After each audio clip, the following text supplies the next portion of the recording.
Welcome, everyone. Good afternoon, everyone.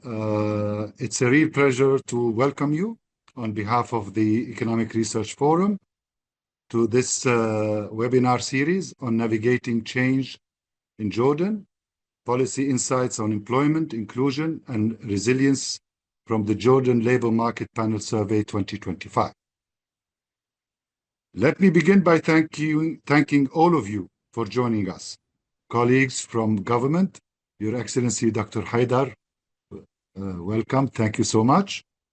The Department of Statistics, international organizations, the research community, and practitioners working directly on labor markets, social protection, gender, youth, refugees, and development policy in Jordan. This mix of people matters. Evidence becomes useful when it's tested in conversation with those who produce it, those who interpret it, and those who must act on it. That is very much the spirit of ERF, and it's the purpose of this dissemination series. For ERF, the labor market panel surveys are among our most important public goods. They are not simply data sets. They are regional research infrastructure. They allow us to move beyond snapshots and anecdotes and to understand how people, households, and labor markets actually change over time. And this is particularly important in Jordan. Over the last 15 years, Jordan has had to navigate demographic change, regional instability, the Syrian refugee crisis, the aftermath of COVID-19, fiscal pressures, and the continuing challenge of creating good jobs for a young and increasingly educated population. In such an environment, policy cannot rely only on aggregate indicators. We need to understand transitions from school to work, from unemployment to employment, from informality to formality, and from vulnerability to resilience. We need to understand why women's educational gains do not translate sufficiently into economic participation. We need to know how refugees and vulnerable Jordanians are coping and where social protection is reaching people or failing to reach them. That is what makes the Jordan Labor Market Panel Survey so valuable. It has collected nationally representative longitudinal data since 2010, with waves in 2016 and now in 2025. It follows households over time, while the latest wave also adds a refresher sample that oversamples non-Jordanian populations, allowing Syrian refugees and migrant workers to be properly represented in the evidence base. The 2025 dataset, made publicly available in April 2026, is therefore one of the richest sources we have today for understanding labor market and social change in Jordan. It gives researchers and policymakers the ability to ask better questions and hopefully to design better answers. This work is only possible through partnerships. I would like to express ERF's sincere appreciation to the Department of Statistics of Jordan. Special thanks to you, Dr. Excellency Dr. Haidar, our implementing partner, whose role is foundational. We are especially pleased to have with us His Excellency Dr. Haidar, Director General of the Department of Statistics, who will speak right after I give the floor away to you, sir. So a little bit of patience, if you will. I would also like to acknowledge with gratitude the partners who supported the JLMPS 2025, the European Union, the ILO through the EU Madad-funded project on inclusive social protection and decent job opportunities for Syrians and vulnerable Jordanians, the World Bank, UNICEF, UN Women, and the International Growth Center. And for this dissemination seminar series, we are grateful for the support of the International Development Research Center, IDRC. Let me offer just a brief sense of what the evidence is beginning to tell us. The picture is not one of simple deterioration, nor one of easy optimism. It is more complex and therefore more useful for policy. Labor force participation and employment remains under pressure, but the pace of deterioration has slowed.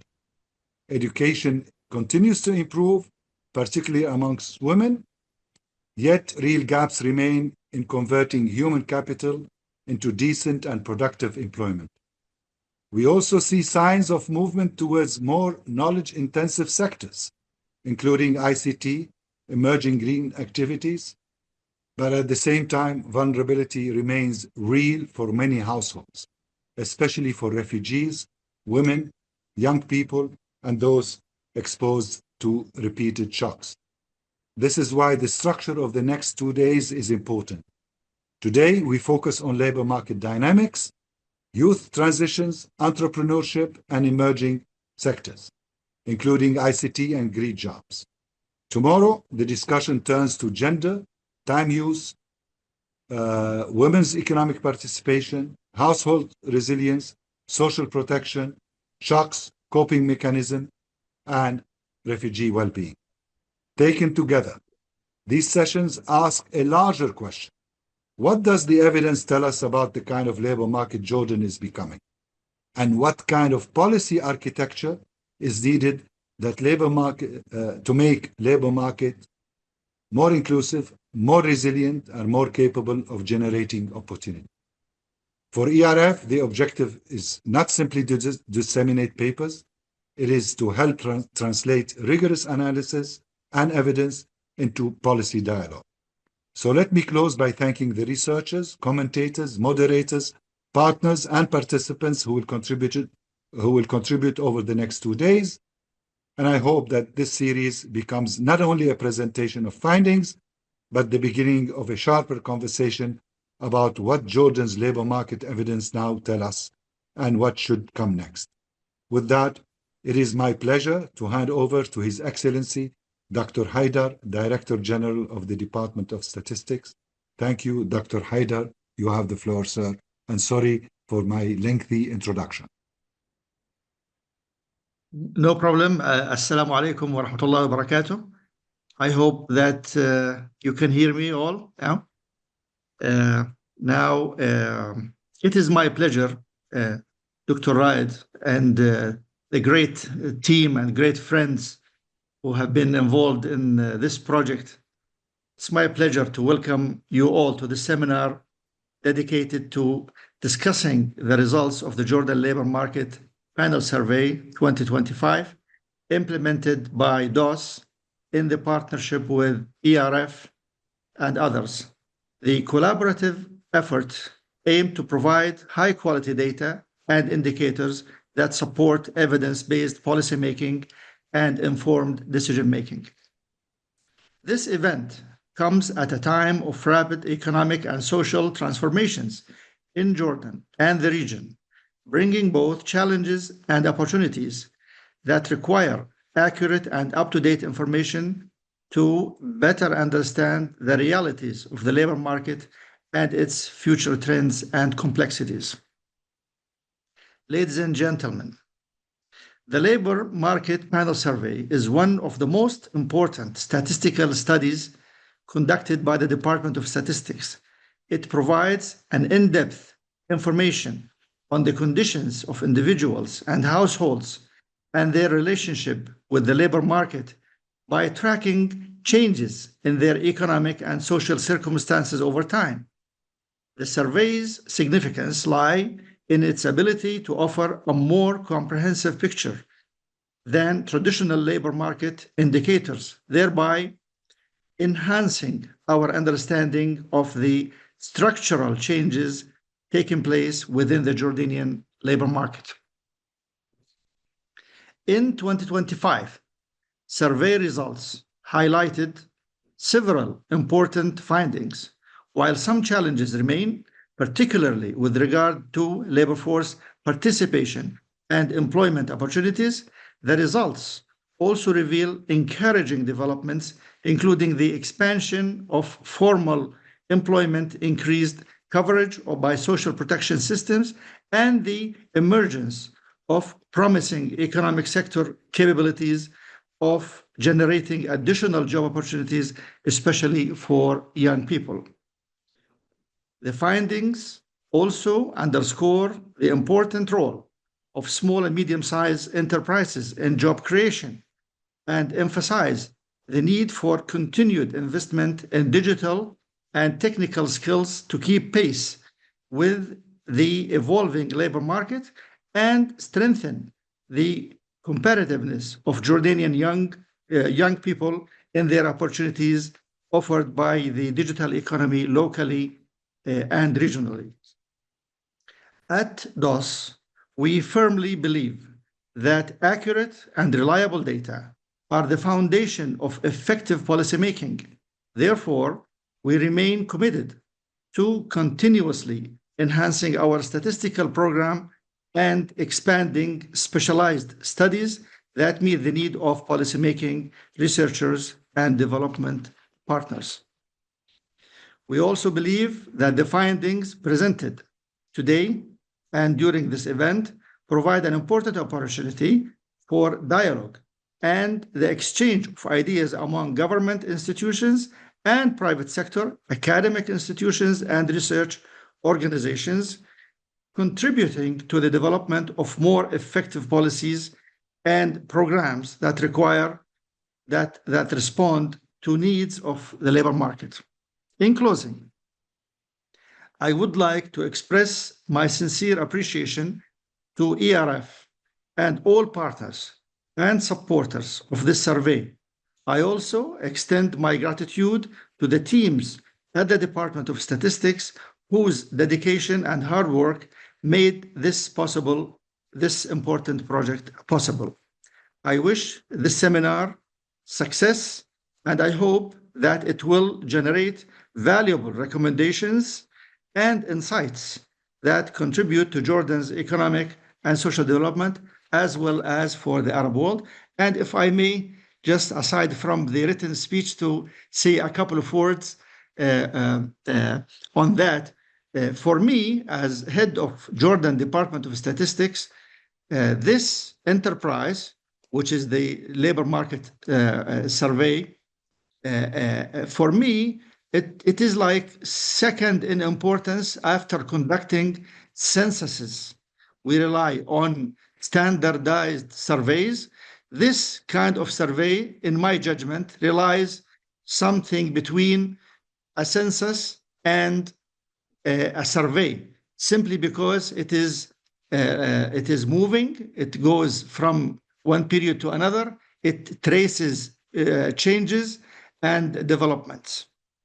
Also, it provides insights other than the standardized surveys on labor. For Jordan, this is particularly important because, as you know, the unemployment rate in Jordan is very high. Many of policymakers in the government and elsewhere in Jordan are questioning that. They are questioning their policies. They are reviewing their policies. They are asking us at the department to review methodologies, to review samples, and so on. But what I want to say is that there is a hunger among policymakers to have better and deeper data on the phenomena around labor behavior, labor market, and so on, locally as well as regionally. And I remember that Dr. Raed said in a previous session that we want to torture the data. So I think this is a good opportunity for this very nice torture. We need that torture. We at the Department of Statistics, as well as the other national statistical offices in the Arab world and in the world, are busy. They're like, a beehive, like they are bees going to the field to collect honey from nectar. But we sometimes feel that our job ends when we collect the nectar. So now it's time for prestigious forums such as the ERF and others to go deep and torture the data so that the policymakers will be in a better position to do better planning. Thank you very much, and I appreciate this opportunity. Thank you, Dr. Safadi and Dr. Farhat, for putting us on a very good note to start this webinar, speaking of not only the communication of research findings, but enhancing evidence-based policy making and also encouraging dialogue, exchange of ideas among government, academia, and researchers, and taking from exactly your quotation, Dr. Farhat and Dr. Raed, torturing the data. I think we are all aspiring to that. This is Amal Mouefi. I am the ILO country coordinator for Jordan, and I will be the moderator for this session today. So we are already a bit later than the schedule, so I have to be on a very rigorous note with my panelists, and we have a huge lineup of panelists and speakers. So without further ado, I would like also to turn to the first panel with us today to talk to us about labor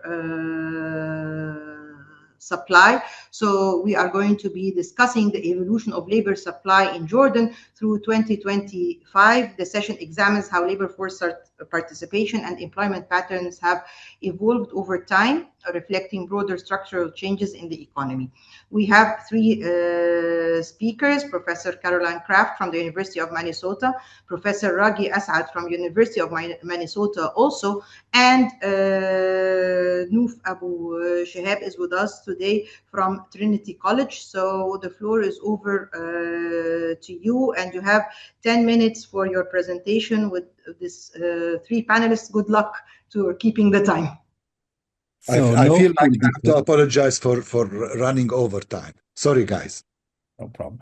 So Noof will be presenting. I will add a couple of words at the end of the presentation. I just want to point out that this is complementary to the presentations that were done about 2 weeks ago at the ERF annual conference when the JLMPS survey was launched, with a session, a plenary session at the conference, where we talked about the employment and the demand side. So this is complementary to that, talking about the demographic and labor supply side.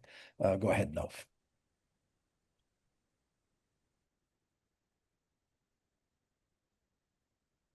Hi, can everybody hear me? Thank you very much, Dr. Amal and Professor Raghi. Today, Professor Raghi Asad and I are going to talk about Jordan's labor market and potential demographic dividend, which is based on the two policy briefs we co-authored with Professor Caroline Kraft. I believe you can see my screen. So to begin with, I would like to give you an overall picture about the demographic picture in Jordan. And particularly, I will be discussing three elements which kind of provide a window of opportunity for a potential demographic dividend. The first being the fall in fertility, whereby we see the total fertility rate going down from 2.4 births per woman in 2025, going down from 3.4 births in 2016. The second being the slowing down of the growth of the Jordanian population and the decline in the youth share. So even though the Jordanian population structure remains a youthful one, we see a decline in the youth share going down from being 58% in 2010 to 48% in 2025.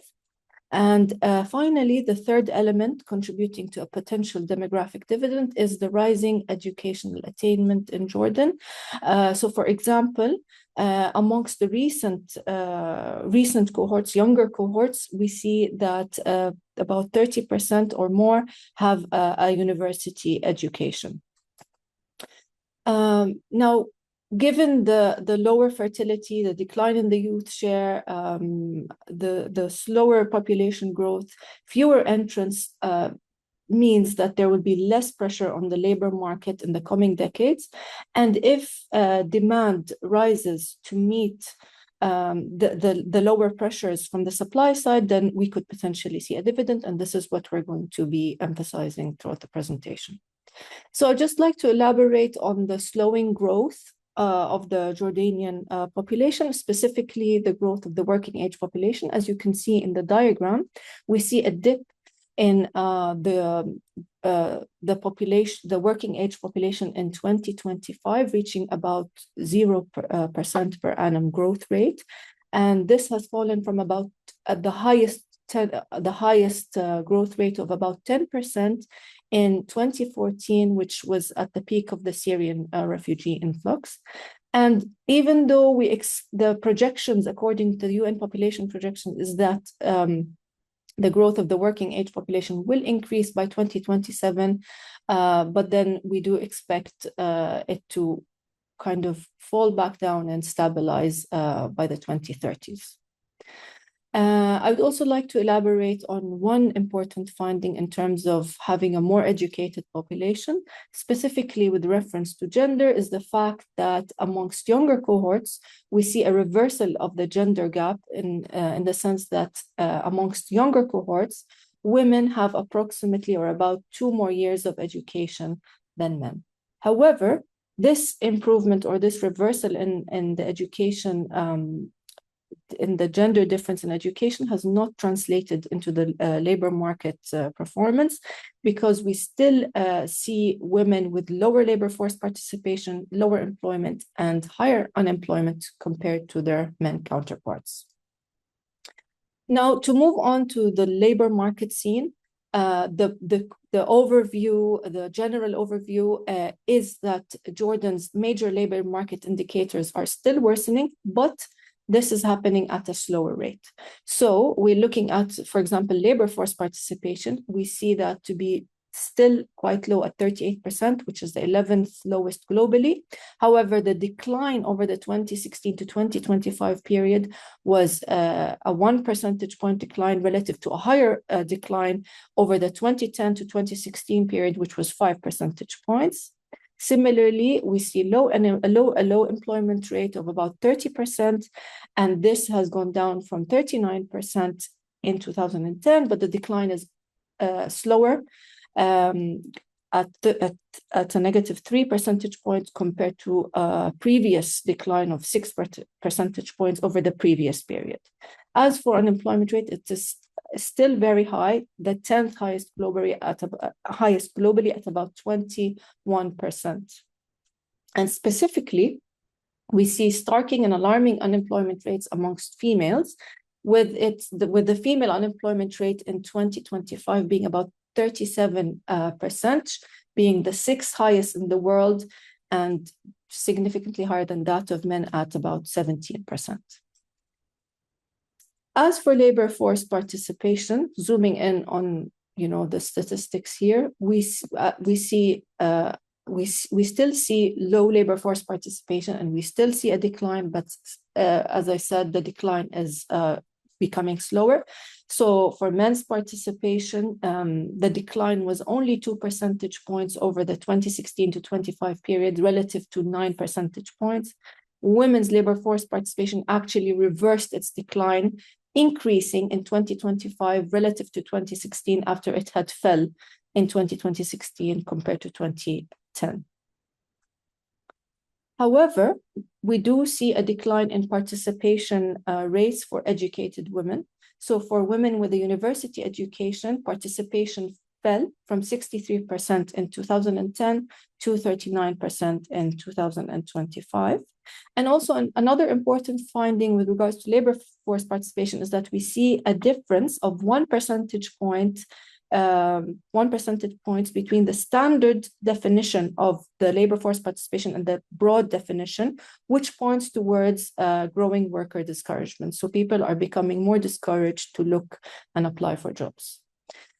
As for employment trends, the general overall employment trend follows that of participation rate, in the sense that we are seeing lower employment rates, but the decline is slowing down.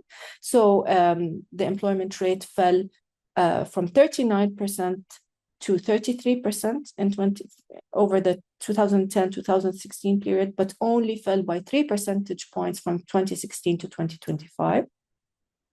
Now, this is mostly driven by the fall in the employment rates of Jordanian nationals, although, as I said, the fall is still at a slower rate. So for Jordanian men, the employment rate declined by 5 percentage points in comparison to a higher decline of 9 percentage points in the earlier period.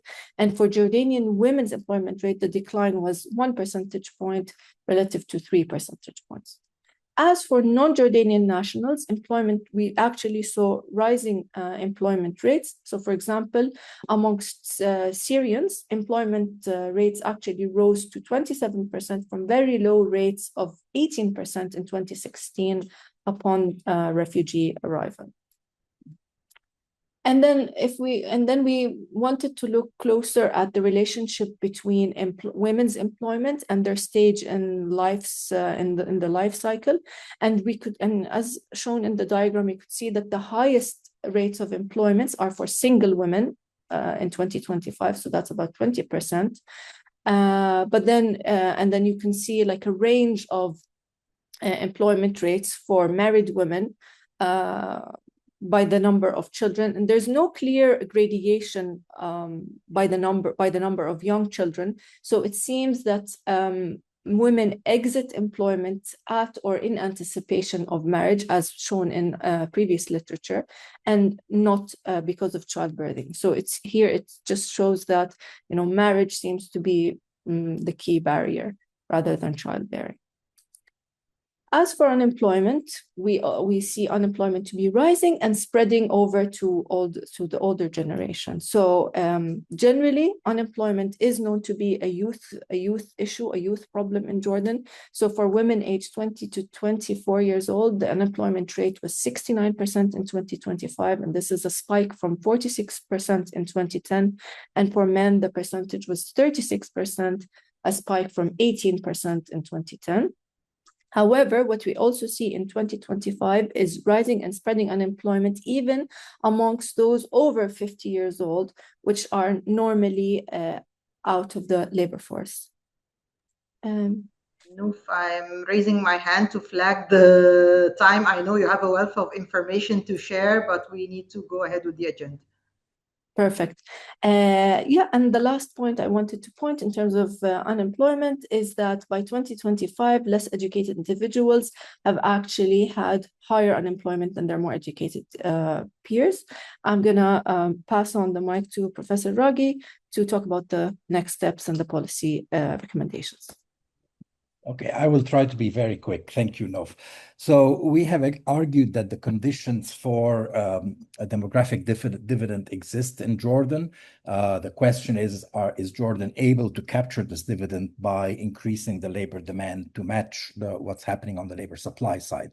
Slower population growth exists, rising educational attainment exists, but we still do not have the demand side for skilled workers and the sufficiently rising labor force participation to take advantage of this dividend. So basically, we still see high unemployment rate among youth who want to enter and want to go into the labor market. And with the public sector hiring slowing, a lot of these educated youth have preferences for public sector work, but they are gradually moving to the private sector. And we've seen in the other paper pretty dynamic growth of the private sector at about 4% per annum, and also formalizing private sector. So there is definitely some hope there in terms of driving labor demand up for educated workers.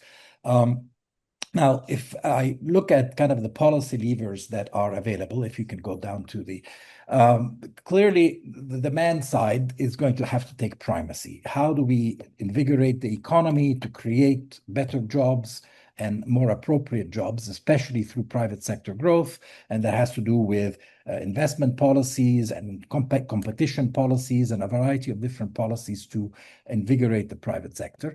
But there's also external demand. Jordan has a major external demand for labor, which had been traditionally made up of migration, but I think increasingly remote work from Jordan for external employers could become a very important opportunity that Jordan can prepare its workforce for, and especially for women who are more immobile, that sort of remote work could be a very key source of labor demand. Now, we also need a better functioning of the labor market to make sure that there's better matching between jobs and workers. And so the signals that are being sent from workers to employers and from employers to workers about the quality of jobs need to improve. And this has to do with active labor market policies to improve that matching. But but first we have to have the jobs exist before we can do better active labor market policies. And then, of course, the emphasizing internships and apprenticeships. These are ways to have young people be inserted in the labor market, get some experience without major commitments on the part of employers, so that they can get that experience and those employability skills, and then be able to send signals for future jobs. So I think definitely emphasizing the internships and apprenticeships is a very important policy action. And as I said, if you're going to increase women's employment, you have to increase flexibility. What we've seen in the other paper is that hours of work in Jordan have been creeping up for both men and women, but particularly men, and women are being shut out of the labor market due to excessive hours. Employers want workers to work 48-hour weeks and longer, and I think that's a major barrier to women. So there needs to be flexibility, and part of the flexibility is to denominate labor costs in hourly basis, not in monthly basis. A monthly minimum wage deters flexible employment and shorter hours. Monthly social insurance contribution deters shorter hours. So these things have to be switched to hourly basis in order to create the flexibility in the labor market and more part-time work. And then finally, we want to give a plug for improving labor market data along the lines that Dr. Haider has talked about this survey, but also the other surveys, the labor force survey, the establishment survey, are both very essential data sources that need to be made available in micro data form to researchers to analyze, and they need to collect better data on wages and skills. And this is something that ERF can definitely help with. And I'll skip the conclusion because I think we've heard most of what we had to say. So thank you very much, and I'll move on. Thank you so much for the presentation. That was a lot of information that was communicated in very little time. So thank you for that. And with that, I would like to turn to Dr. Naif Zatia, former Minister of Labor and founder of the Business Development Center in Jordan, for his comments from a policy perspective. You have 7 minutes, sir, and we are all ears. Thank you very much, Ms. Amal, and it's great to hear from the perspective of the professors and Nof and others. And really, it's I read the document. It's an interesting document. So first of all, thank you very much. Thank you, Caroline and Raghi and Nof for the presentation. It's really an honest picture of the Jordan labor market. I have read it. It's the comments is. I have two perspectives here to comment on. One is the government perspective and my personal perspective, how people are looking at it. So first of all, since years, everything always when we talk about unemployment, we have always talked about matching the graduates, the university graduates and others with the market demand. But we have never addressed the demand in the market and the needs in the demand market in particular. We always focus on the supply. A lot of donor money went into the supply, but nothing has really been spent and investing in the demand part. The problem, as you mentioned all, and politely in your words, and that the problem in Jordan is not only the supply of workers, it is the demand for them. And how much investment that we have invested in this in particular. And we talked about and addressed, and I don't want to repeat the numbers of what Nof has mentioned, which is really alarming, especially when we talk about women participation and the Jordanian women participation, because it goes down when there is an expats woman participation, but we're talking about women, Jordanian women participation. So millions of dollars have been spent on the supply. And the headlines that we look about female participation and when you separated the Jordanian and the non-Jordanian, and when we talked about educated Jordanian women and the percentage that the 63% of default in this between, and the difference between 2025 and 2016, all this we use the public money to educate young women to a high standard, and the economy is giving them nowhere to use it. We are paying twice to build the skills, and again the cost of living is idle. No country can afford that, like Jordan, especially with our limited resources. My comment on that, my own perspective, I agree with the diagnosis. The paper says the demand is weak, and I'd be more specific about why our private sector demand is weak. It is really because that when we talk about competitiveness and as a private sector requirements, in order for them to create jobs, you need to increase their competitiveness. So for them, they are worrying now today on how they can increase their competitiveness, increase their sales, increase their profit, and that would create jobs automatically. But at the same time, we have a lot of supply of students, but of graduates, but the market cannot take them because the skills. So we are not spending enough time on how to match the skills needed by the private sector from the output that is coming from the education sector or from the VTC or from the TVET sector at large. And here it's in the paper, and Dr. Raghi, you mentioned about the part-time to move from fixed salaries to part-time and so on. I would agree in certain area, but it's always for Jordan, it's very, this thing is very alarming. You need the three parts of the labor, the unions, you need the government and the private sector to sit together in order to do that. But at the same time, we also need to protect, we don't want to move those women and the youth in general, in large, from the formal sector to non-formal sector if we don't involve the social security for that. So we need to find a methodology, and we need to find a hybrid model where we can match between the part-time and the full-time, and to make sure that the social security is always there, because it gives the women and the youth a lot of protection and security. For example, when we talk about demand and supply, I would mention about the BDC experience, what we did. We have spent millions also in working on the skills on the supply side. But recently, like 4 or 5 years ago, we started working on the demand side. So we involved the private sector with us. So involve the factories, the companies with us, identifying the skills needed. And after that, we involve them with them of the selection of the youth. And then we started building the capacity and the skills of youth on the job training. And with that, we made sure that they are part of the process. So they are not just giving us a compliment because we are subsidizing the salary, which I against it.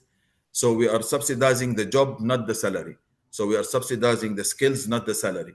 So that has worked because we worked with the demand side. We worked on making sure of matchmaking the right demand with the right skills, regardless of their major, but we have worked on developing the skills. This is the era of skills. So we need to make sure that we invest in the skills, but at the same time, the market is developing a lot. So the skills is automatically being changed every month, not every year.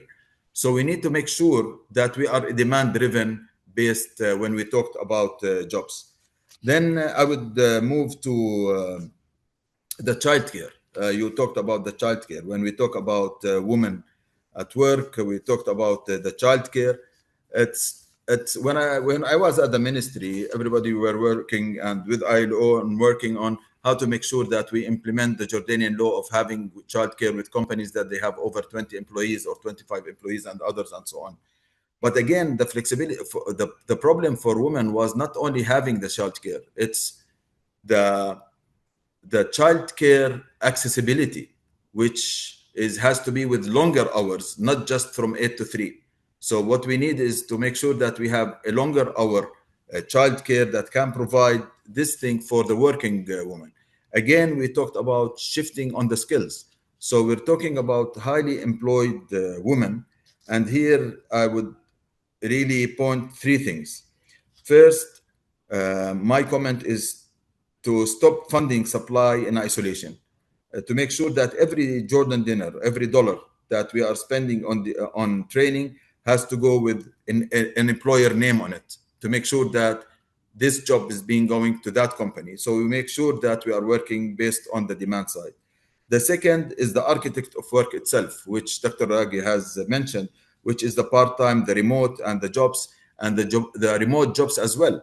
Because there are a lot of governors in Jordan, they don't provide really an accessibility for young women or youth to work in companies. But if we really find, and the Jordanian law now is more flexible on remote work. So if we really find a good policies for remote work and making sure that we consider them in the formal labor, not informal sector, that would be a good recommendation. The third is treat our educated women not as a part of the problem, not as a social problem to be managed, but as an underused economic asset that we own. And this is something that we need to focus on. There are a lot of jobs and sectors that really suits our young women. Whether it is in design sector, in technology, in social media, in IT and others. These are skills that is important. The paper that was submitted called Reversing the Trend. And I would add a word to that, is to reversing the trend by producing better workers. We are already producing them, but we reserve it by building an economy that actually wants them. So our focus again would really need to be focused on the economy itself, that we make sure that the economy can absorb them. Dr. Naif, Yes. I see that we are running past the 7 minutes. You're bringing in a lot of ground though on the policy perspective, but let me just ask you one complementary question before we wrap up on, from a policy perspective, how do we enhance the incentives for the private sector to hire more people? To work with them as a partners, and not to work with them just as someone that they usually, most of the private sector are benefiting from the subsidized employment programs that has been identified in the country. So we need to work with them on how we can increase their productivity and competitiveness by being very transparent with them on the exact needs that they want. So our main focus should be on the needs of the private sector. And based on that, we can design a program for building the skills of young youth, regardless of their majors, to make sure that when we spend money with the company itself, and they will be part of building the skills. So they cannot, in order to make sure that we have a high retention rate, in order not just to train and leave, because there is a lot of projects that they have trained thousands of people. But when you talked about the retention, you would see that it's very minimal. After the subsidize is over, everything is vanished. So the companies are really ready to sacrifice. They don't want the subsidies. A lot of companies, they say, we don't want the subsidies. We need the right people. And a lot of companies are accepting to have young women work with them remotely. Architects, we have identified a lot of architects. We have identified a lot of companies in the quality sections and other sections in health and mainly in departments in these companies, that they are accepting also remote work and part-time work. So we need to make sure that we legalize this, and we have a hybrid model that can, maybe ILO can work this with the government on having the 3 parts of the game sit together and identify a strategy under the flexible work to make sure that we can identify more opportunities and better opportunities, whether it's for remote work and whether it is for again, of making a long-standing jobs that meets with the private sector. Thank you, Dr. Naif. That was very comprehensive. Of course, hearing about tripartite social dialogue is music to my ears, I have to say. So very glad to hear that, although the panel is, or the session is entitled Labor Supply, but we're hearing from everybody that it is a demand side story also that we are missing. So with that, I think we have covered a lot of ground in the first panel. We're a bit behind schedule, and I really don't want this to come at the expense of the last session. So I have to ask all my panelists and speakers to be strict on the time so that we give the chance for the last session, because we don't want to cram at the end. So with that, I thank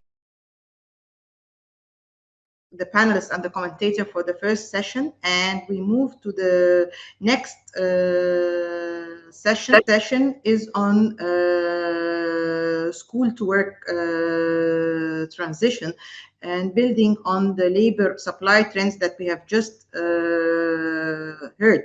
We will talk about the school to work transitions in Jordan between 2010, 2015, and 2025. These are 15 years that have included so much, as we heard from the introduction, in terms of regional crises that had their impact on Jordan. So I would invite my two speakers, Dr. Mariana Atallah from Cairo University and Dr. Hala Al-Attas from King Abdulaziz University, along with Ms. Ramad Dabbas as a discussant. So with that, I turn it over to the next speakers. Hello, everyone. So today, Marianne and I will go over school to work transition in Jordan. So we present key findings from policy maker perspective. So to start with the key challenges facing the Jordanian labor market, we have 39% of youth were NEET, which means they were not in education, employment, or training, which represent a large share of untapped human capital. We have also 30% of youth unemployment, and the gender gap is striking, because we have 56% of female unemployment versus 22% for men. Also regarding employment suitability, we have 33% of employed workers are overeducated, which means they are working in jobs require lower educational level than they do. Also, 18% of women had their first job by the age of 34, which indicates delayed entry into the labor market. 25% of first jobs are informal, suggesting that people are getting jobs with less security and social protection. Okay, regarding these slides emphasize the paradox in Jordan labor market. We have on one side we have youth population increasing rate. Also, educational attainment improved markedly, especially among women at university level. However, these positive trends haven't been translated into strong labor market outcomes. As we can see, labor force participation is declining over time for men and women. Women also represent a persistent low participation rate over time, which is highlighting also demand side failure. Jordan is producing graduates into the labor market, but the labor market can't absorb these educated youth. Now over to you, Marianne. Thanks, Hala. Hello, everyone. Can you hear me? Yes. Yes. Thank you. So now we focus on youth unemployment. So there has been a huge jump in youth unemployment rates between 2010 and 2025. So we see that it has increased from 16%, it has more than doubled to 30% in 2025. The overall youth unemployment rate, and by specific age groups, the largest increase was observed among those aged 15 to 19. so from 28% to 68%. And unemployment among women aged 30 to 34, that was another group where we see a significant increase in unemployment from 12% to 50%. And when we look at unemployment among university-educated women, because like Hela was saying, there was an increasing trend in educational attainment among young women. Yet when we look at unemployment, the story seems to indicate that this increase in educational attainment has translated into more unemployment rather than productive employment opportunities for young women. Next slide, please. So we see that women face compounding disadvantages in the labor market, more than double the unemployment rate of young men, less than half the labor force participation rate. Again, 50% of young women aged 15 to 29 were not in education, employment, or training, compared to 28% of men. And when we look at the age at first job, we find that while around 80% of men were likely to have a first job by age 34, the corresponding share for women was only 18%. So here we focus on the analysis of those not in education, employment, or training, because it represents wasted human capital. And we see an increase in NEET rates from 31% in 2010 to 39% in 2025. So NEET rates have increased by 8 percentage points. And when we look at, for example, those aged 25 to 29, we see that it has increased from 44% to 58%. So this age group is supposed to be out of school. They are peak working aged, and yet more than half of them are not in education, employment, or training. Also, when we look at the composition or the detailed labor market status of those not in education, employment, or training, we see that among women, it's the majority tend to be completely out of the labor force. But among men, they are more likely to be actively looking for a job, around 50%. But we also observe an increase in discouraged unemployment. So those who are available for work but not actively searching. So this share has increased for men from 3% in 2016 to 8% in 2025. Yeah, next slide, please.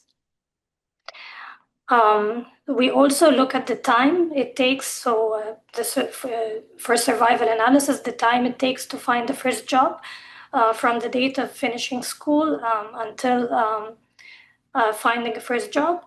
And here we distinguish between 2 5-year cohorts. So those who graduated between 2012 and 2016, and those who graduated more recently between 2017 and 2021. And here we find a decline in job finding rates within 3 years of graduation among men. But for women, which is an encouraging trend, we find that for the recent cohort, there has been a pickup in job finding rates for women. And also when we look at age, so while, for example, 94% were likely to have found a job by age 34 in 2010, that drops to around 79% in 2025. And for women, it drops from 38% to 18% in 2025. So this trend in increasing age at first job is indicative of delayed labor market entry. Here we look at the status of the first job within 3 years of graduation. So we can see between the two cohorts, so public sector employment drops from around 51% of first jobs among the older cohort to only 35% for the younger cohort. And on the flip side, we see an increase in other forms of employment, including private formal employment, but also private informal employment, which increased from 16% of first jobs for older graduates to around 1 in 4 among the recent cohort. Another emerging trend that we observe is an increase in non-wage work. So, for example, while none of the women in the older cohort started their jobs in non-wage work, we see that 4% of women started in non-wage work among recent graduates, and 6% for men with above secondary education. So there is a pickup in entrepreneurship as a first job status, which is consistent with, for example, recent evidence from the Global Entrepreneurship Monitor, which shows that youth tend to make up a large share of early stage entrepreneurship in Jordan. Okay, and now back to Hela to discuss educational mismatch and the policy implications. Hello again. So regarding education, job education matching, the bright side here is that from 2016 to 2025, there are improvement in job matching from 52 to 54. However, over-education remains persistent over time. Almost 1 in 3 youth are over-educated for their jobs. That's mean people are educated, but they're working in jobs below their qualification level. Women, the statistics shows that women bear the heaviest burden compared to men. Also, people working in informal sector have the highest percentage of educational mismatch. 5 policy priorities for Jordan. First of all, Jordan needs to align education with labor demand because we have educated graduates, yet the labor market is cannot be absorbed these increasing rates of entering. Also, expanding quality vocational pathways, remove barriers for young women, reduce informality, expand formal jobs, and not relying on a public sector, but also the formal private sector. Also evaluate what they call it, active labor market programs to improve or enhance employability among Jordanians. So that's for today, and thank you for listening. Any questions are welcome. Thank you so much for being on time for this presentation. And this is very informative in the sense that it looks into the school to work transitions, as well as the alignment between educational outcomes that are increasing but not sufficiently meeting what is expected in the labor market. And here, of course, there's a lot of ground for policy refinement and policy improvement. And I would like to ask Ms. Ramad Dabbas, the Partnerships and Business Development Manager at the Education for Employment Jordan, to sort of enlighten us on some of the comments she might have, as well as a policy perspective. Over to you, Ms. Dabbas. Thank you, Ms. Amal. Good afternoon, everyone. My name is Rama, and I'm the Partnerships and Business Development Manager at Education for Employment Jordan. We're a local nonprofit organization that leads a national initiative in order to create economic opportunities and support youth into their transition into a meaningful employment opportunities. It's my pleasure to be here with you all today, and I would like to thank the Economic Research Forum as well as Dr. Marianne and Dr. Hala for this important and timely contribution. So basically, working in this space and this domain, I found this paper particularly powerful because it validates many of the realities that we see on the ground every day within our implementation and work. Through our partnerships with different private sector employers, different stakeholders, and young people across different governorates in Jordan, we see these challenges firsthand every day. So basically, these findings tell us something important, that Jordan's challenge is not simply one of the unemployment. It is increasingly a challenge of transition, just as described in the paper, how young people move from education into meaningful and quality employment. But I would like to share my reflections from the paper. So basically, the transition from school to work is becoming very longer and more difficult. It shows that increasing unemployment durations, high level of youth who are not in education, employment, or training needs, and growing discouragement among these young people.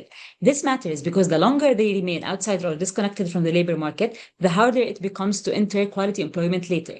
From our work, we regularly meet with young people who have the qualification and the motivation to work, but they struggle a lot to access the first opportunity. This is because of the mismatch, and they often lack the practical experience. So as a recommendation, as we always like to promote, is the WBL or work-based learning opportunities plus on-the-job training opportunities, because having hands-on technical skills is typically what's going to meet the employer's needs and the private sector need, which can ease the process of a smooth transition into the labor market. This is not just a labor market issue. It reflects how effectively human capital is developed and translated into productive employment, with direct implications for economic growth, of course.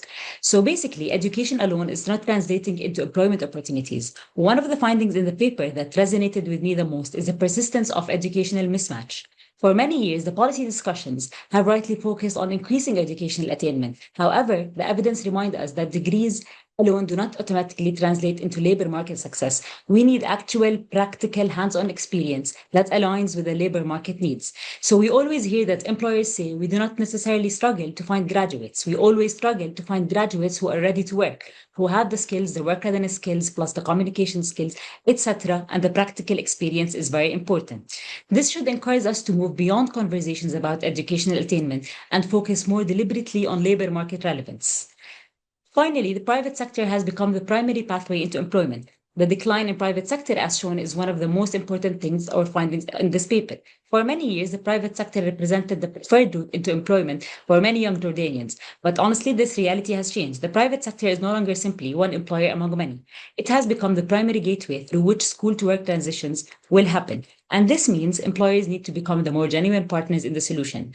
From our experience, we've shown that employment outcomes definitely improve significantly when employers are involved in the process from the beginning, when they help shape the skills, inform about the needed qualifications, contribute to the design of the training, which is technically why we are saying to more have demand-driven educational, and support within the onboarding process, WBL, on-the-job training to ensure a smoother transition into the labor market.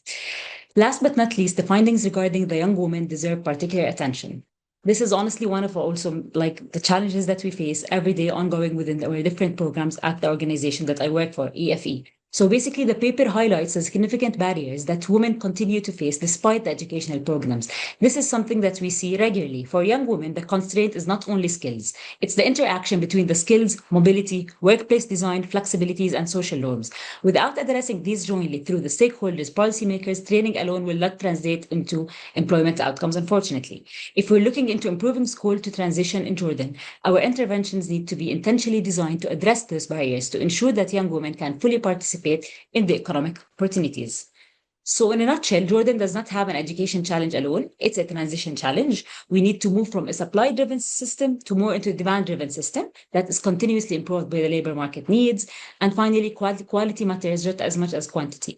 Our objective should be not simply helping them finding these jobs. It should be helping them enter quality employment, pathways that offer progression, productivity, and sustainability, of course, in addition to the economic conclusion. Ultimately, this powerful paper makes one thing clear. Jordan challenge is not getting young people into education. It's ensuring that education translates into productive and inclusive pathways work. Fixing that transition system is now central to growth, inclusion, and resilience. At the end of the day, Jordan's young people, represents one of the greatest assets, and investing in stronger pathways into quality employment is an investment in Jordan's future prosperity. Thank you. Thank you, Rama, very much for your intervention and on the engagement of the private sector in education, bringing forward the notion of work-based learning and on-the-job training, as well as work readiness beyond the technical skills as well. And you have made reference to quality employment, what we call it the ILO, decent work, basically. So it's key, of course. Would you like to provide any reflections on growth sectors in particular when it comes to this aspect for the transition? Please. Of course. So basically now from what we see as a gross sector is the ICT sectors. Of course, I'm not like, going away from the technical and vocational sectors that were also mentioned in the paper, but basically from the gross sectors is the ICT sector based on the moving sector right now. So definitely it should be something like work jointly between the private sector as well as the educational plus the training providers that do offer training programs for our youth at different governorates here in order to match them and make sure that once the trainings are aligned with the needs of the employers and the labor market, definitely the transition will be smoother and easier. Typically encouraging employers to offer more into the work-based learning opportunities, specifically for the technical and vocational sectors, because knowing that theory alone is not going to get, of course, the employment opportunity, but having the hands-on experience is the key to ensure success in the employment plus higher retention rates. Thank you. And yes, we tend to say that everything happens in or around Amman. So thank you for bringing the local governorate aspects as well to ensure that there is equality across the board in terms of skilling and transitions. So I think we had a very efficient second panel that was very good on time. I thank you all for your engagement. And with that, we move to the next panel, and the next panel actually is we have a break actually for a short 10 minutes. I would want to make it shorter, but to give you all this break makes a lot of sense. So we meet after 10 minutes. So meet at 5:20 Cairo local time and Jordan local time. Okay, we are just at 5:21, so we are ready to start our third panel, and the third panel is on gender and entrepreneurship in Jordan. We have Ataya Vahid Manesh from the University of Tehran and Najma Koval from the Integrated International. So you will have around 10 minutes to kindly present on your paper, and then we will have Noor al-Maghrabi, gender specialist from the World Bank, come in for discussion. So over to you. Thank you very much. I'm just going to share my screen.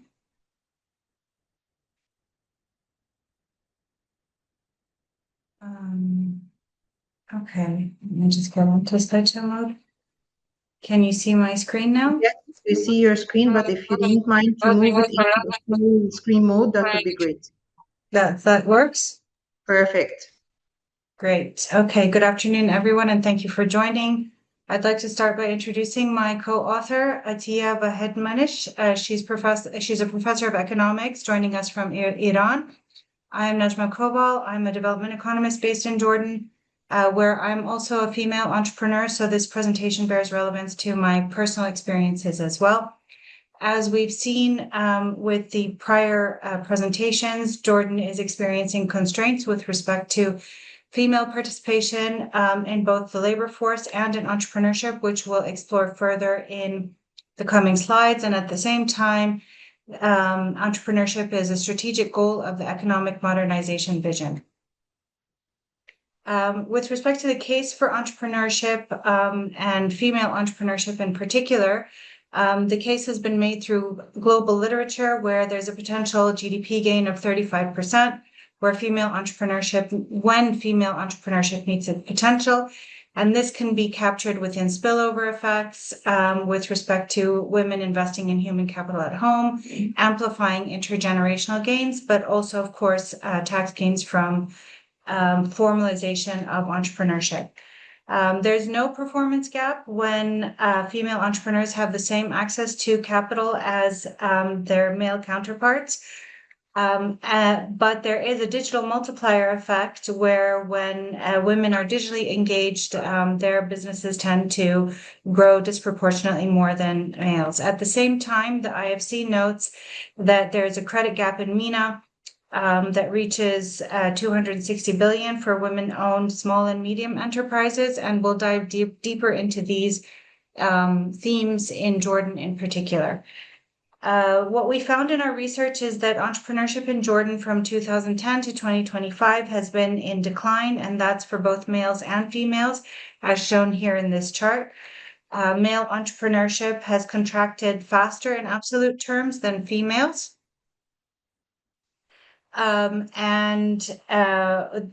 And we have a narrowing gender gap, which reflects a male collapse, but not necessarily female advancement. We also found that in 2010, women were proportionately more formal than men, but by 2025, they were less formal than men.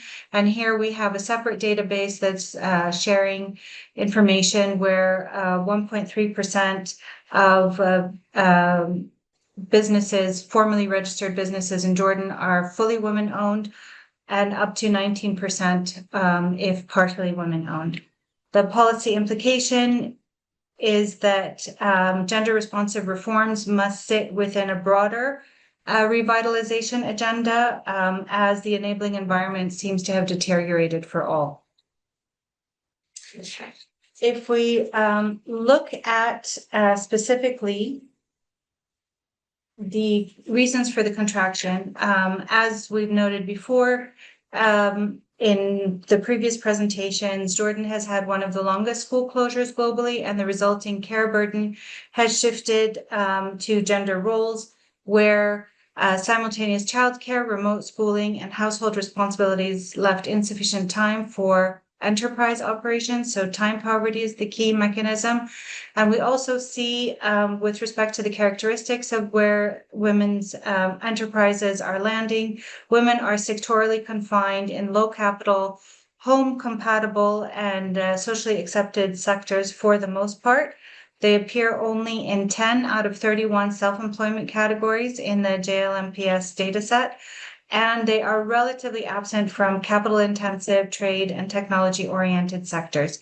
Retail is the only area where we see significant overlap between males and females. The policy implication there is that sectoral segmentation means that any financial or procurement levers must be sector-specific and not generic. If we look at the characteristics of entrepreneurs within the JLMPS panel data, we see that female entrepreneurship in Jordan is primarily necessity-driven and a coping mechanism triggered by household disruption and constrained alternatives. And the characterization of those who enter entrepreneurship is shared here. There is a higher proportion of divorced and widowed females concentrated among female entrepreneurs in our JLMPS across data set across all three waves. We also see that by 2025, female entrepreneurs in the data set are drawn from the lowest education categories, and educated women in our data set have exited entrepreneurship by 2025. The policy implications here are that care infrastructure and social protection should be part of support to this segment of necessity-driven female entrepreneurs, but that should include targeted childcare and elderly care, not a generic support, care burden support. And also we need to think about formalization levers that need to be simplified with low cost access designed for low capital entrance. With respect to finance, we also see that finance is one of the key obstacles to entrepreneurship in general, access to finance. And we see that very few entrepreneurs have access to finance. We see that male entrepreneurs in our data set are at least 4 times more likely to have a loan than their female counterparts, but there's still a very low percentage of entrepreneurs who have access to loans. Before we go on to the next bit, what we also noted within our research is that women tend to have a lot more savings, however, when they, female entrepreneurs in the JLMPS dataset tend to have more savings. And so this is a little bit of a dichotomy. But if we look at what is happening within the country as a whole, the Central Bank of Jordan notes that women with commercial bank loans are only 18.4%.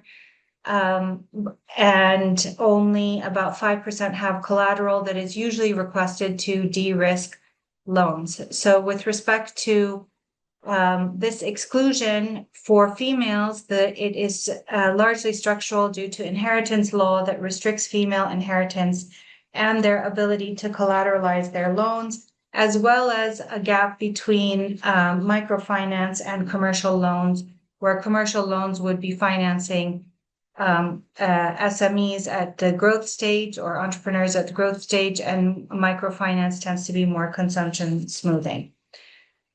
If we think about the policy implications, we need to think about expanding women's entrepreneurs' access to formal finance, and that would require some structural interventions, including alternative collateral frameworks, gender disaggregated risk assessment models, and bridging the gap between microfinance and SME lending. Interestingly, when we look at digital assets, we see that women have a deficit. They are 10% less likely to have a digital device, according to the GSMA, and only 30% have a digital wallet, according to the Central Bank of Jordan. But if we look at the behaviors of our JLMPS entrepreneurs, we see that female entrepreneurs are half as likely to make a digital payment as their male counterparts, but female household enterprises are 3 times as likely to have an online presence. And so this is particularly interesting because that parallels what we see from the global literature. And then the policy implication is that since there's no significant device gap amongst females, the focus should be on closing the digital finance gap and ensuring that the online presence that female entrepreneurs have translated. So if we wrap up with the different policy levers, we have 6. So policy lever number 1 revolves around a need for financial inclusion. And that should include potentially a gender credit guarantee facility whereby the CBJ could partner with commercial banks to replicate models that we've seen in Morocco or Malaysia, offering credit on preferential terms targeted to female entrepreneurs and focusing on their higher repayment rates. Also looking at collateral reform. While this technically is not something that commercial banks seek as a rule, it is a practice still practiced in Jordan. And so this could be something that policymakers could focus on, including leveraging the definition of the 2025 definition of women-owned enterprises, and also ensuring that women have, banks rather have women-owned lending targets. And finally, within lever 1, bridging the missing middle, which I talked about, between microfinance and commercial loans to entrepreneurs, which would finance growth stage. With respect to lever 2, it should focus on digital sophistication, and that means taking advantage of the digital infrastructure and access that's already in place, and ensuring a conversion of the digital online presence to ensure revenue and business growth. This could include expanding SheTechs with the Ministry of Digital Economy and Entrepreneurship by engaging in e-commerce, particularly in retail, where female-owned enterprises exist, and looking at digital bundling, where digital tools could be linked to e-payment gateways, warehousing, logistics, e-commerce training, and the like. And also embedding digital targets within the economic modernization vision, and to hold the government accountable to female entrepreneurship targets. With respect to regulatory reform in lever 3, we need to focus on conditions that can reverse the departure to informality that we've witnessed in the JLMPS data set, and that could include things like zero-cost registration and expansion of the home-based businesses bylaw that was instituted in 2017 and 2021. with a simplified registration of businesses and also a grace period for business licensing for home-based and women-owned businesses. And of course, incentivizing formalization by increasing ways in which to increase market access. Finally, these last three levers are relate to public procurement. So again, leveraging the women-owned business definition and reserving a share of public contracts for women-owned businesses, as well as commitments made by the government, could make this politically feasible. Also supporting targeted care support, as noted. Entrepreneurship falls to 2.1% under an intensive care, young child care, and elderly care burden, but is 4.6% with children generally. And so then targeting child care to that specific necessity-driven group of females would probably be helpful. And finally, mentorship is going to be critical. It's been proven the world over to support female entrepreneurship growth, and formalizing a national women's mentorship network, linking experienced entrepreneurs with early stage founders would be very helpful to advance gains. And with that, I think I will close. Thank you so much, Najma, for your presentation and for keeping on time, bringing in a lot of policy implications. And I will also go to Noor al-Morabi from the World Bank to reflect and comment on your findings, particularly from a policy perspective. Over to you, Noor. You have 7 minutes, and go ahead. Thank you so much, and it's a great pleasure for me to share my remarks on this paper today on unlocking female entrepreneurship in Jordan, reflecting on what it tells us, both in terms of key insights, reflecting on its key findings, as well as what remains missing to help take it to the next level of informing policy. I'm happy to do so as part of the World Bank's continued engagement to support the JLMPS together with ERF and our partners at DOS. I'd like to also congratulate the team for this paper. It clarifies that there is a downward trend in entrepreneurship and self-employment among men, which narrows the gender gap, but it also states that women's entrepreneurship has also faced a decline. So it's important to consider this lens in a context where entrepreneurship remains overwhelmingly informal amongst both men and women, with men showing an upward trend towards formality. I believe that one of the paper's most important contributions is that it shifts the discussion from whether women participate in economic activities to how they participate.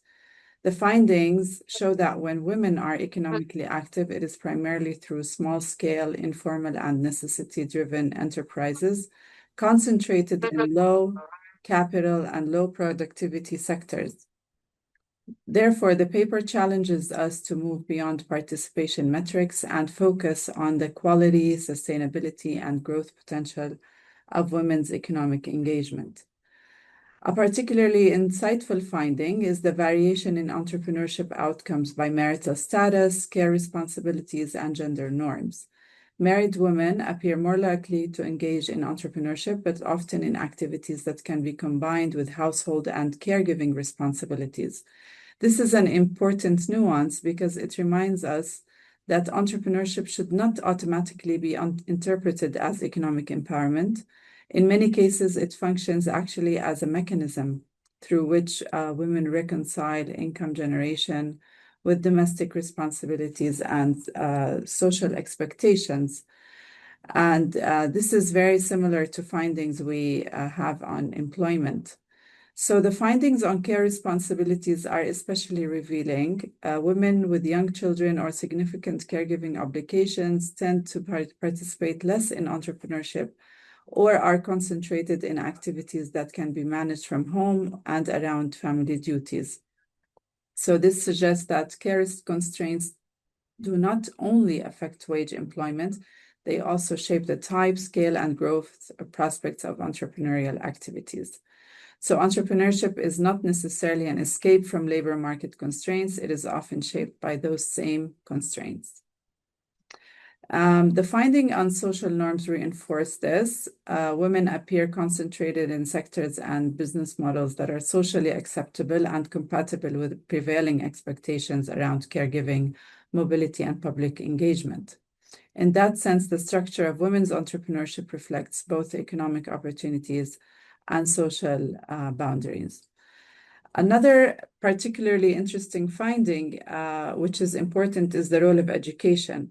Unlike what we typically observe in female labor force participation more broadly in Jordan, education does not appear to be a strong differentiating factor in women's entrepreneurship outcomes. This is noteworthy because labor force participation is usually highly correlated with educational attainment, with less educated women significantly less likely to enter the labor market. This finding suggests that something is quite different. It shows that entrepreneurship may be acting as a more accessible entry point into economic activity for women who are otherwise excluded from formal labor markets, such as those with lower levels of education. Another important angle from a youth employment and workforce development perspective, it's encouraging because it suggests that entrepreneurship can potentially reach groups that traditional employment pathways often struggle to engage. However, this comes with an important caveat. Women become entrepreneurs later in life, indicating several years of unengaging in economy. If entrepreneurship is attracting less educated women at later stages in life because formal employment opportunities remain limited, then many of these businesses are likely to remain concentrated in necessity-based activities with limited growth prospects. When lower educational attainment is combined with limited assets, care burdens, and restricted market access, entrepreneurship may increase participation without necessarily improving productivity, earnings, or business growth. So entrepreneurship may serve as an inclusion mechanism, but without becoming a pathway to upward economic mobility, leaving young women behind on the entrepreneurship track.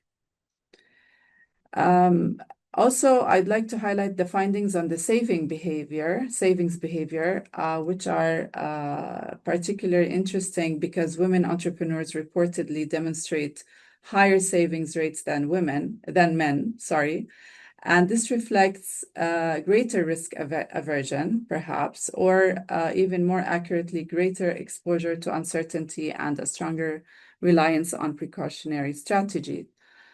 If entrepreneurship serves primarily as a source of income security and household resilience, then higher savings may reflect prudent risk management rather than resource availability for business expansion. The paper also suggests that financial assets and digital assets do not appear to substantially increase women's participation in entrepreneurship. This challenges a common assumption in entrepreneurship policy that expanding financial inclusion or digital access will automatically lead to greater entrepreneurial activity. So the findings point to a more nuanced reality that when even when women have access to financial and digital tools, other factors that become more important, such as care responsibilities, social norms, market access constraints, and risk considerations, and they continue to shape entrepreneurial decisions. These findings together suggest that access to assets alone is insufficient. Women may have greater access to financial services or digital technologies, but these resources are often used to manage risk and vulnerability rather than to scale business. And this may help explain why entrepreneurship remains small scale and necessity-driven based activities. These observations are also relevant for youth employment policy. They suggest that entrepreneurship among young women may increasingly function as a substitute for limited labor market opportunities, rather than as a pathway to innovation, job creation, or business expansion. and that skills development alone, as was mentioned earlier, is unlikely to be sufficient. And that even when capabilities exist, women continue to face constraints related to caregiving, mobility, social norms, risk exposure, etc. One thing I'd like to highlight is the transition story. The analysis tells us a great deal about where women entrepreneurs are today, but less about how they move or fail to move between stages of entrepreneurship. And I think this is something that can be explored later on based on the great evidence and findings of this paper. And to conclude, the most important takeaways is that women's entrepreneurship in Jordan is highly differentiated by marital status, caregiving responsibilities, education, social norms, and risk considerations. It is very important that this paper contributes not simply that women's participation in entrepreneurship, but highlighting the conditions that determine whether entrepreneurship becomes a pathway to scalability and economic and growth-oriented opportunities. Sorry for the lengthy input, but I felt that it was such a really rich paper, to be honest, that every detail really matters on this topic, which really calls for greater evidence. So thank you so much. Thank you, Noor. And based on the recommendations that came around from the paper, and if you can give us in 1 minute, a sense of what policy mix is ideal for enhancing engendered on entrepreneurship in terms of high productivity and in terms of high productivity, as well as towards more formal approaches of entrepreneurship. So, just like a telegraphic message that you want to give us on the policy level. You've spoken a lot of so many things, but what is the secret recipe that you might put for a policymaker here? Yeah, I mean, there's no silver bullet. So it's a policy mix of continuing the regulatory incentives and building on reforms that would reduce the cost and risks of formalization for women. Also, finance, I agree that it should move beyond supporting subsistence activities towards supporting growth, especially accompanying women entrepreneurs from early stages and not leaving them to, decide later to drop out without substantive support. Also, childcare should be treated as economic infrastructure. This goes well with the government's recent decisions and commitments to expand both supply and demand for childcare.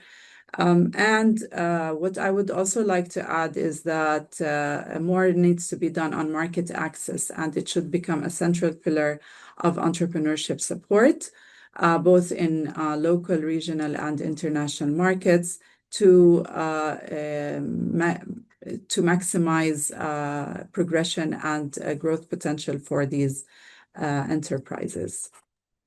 Thanks. Yeah, it's not an easy question to answer in one telegraphic message. I do understand that, but we are also getting in the Q&A a question for Najma, and the question is, can gender-sensitive banking products move beyond outreach and awareness to include practical financing tools such as cash flow-based lending, credit guarantees, movable collateral, and alternative credit scoring? Over to you, Najma. You can still see it, I think, in the chat as well. It's quite a lengthy question, so. Okay. Thank you for the question. Absolutely. I think that there's a lot that can be done. I think what we find in Jordan is that our policies tend to be one size fits all, and they're not specifically tailored on the gender front and nuanced. And where they are, they tend to be in the microfinance sector, where I think the lessons from working with women in microfinance and really making loan products that are tailored to females and female entrepreneurs in particular, I think those lessons could be taken to commercial banks. Commercial banks tend to say that they are only looking at the business by itself, but I think there is a need to actually hold commercial banks and the government, and particularly within the economic modernization vision, to have targets set for women, female entrepreneurs, and to have banks also feed those entrepreneurial targets as directed by the Central Bank of Jordan.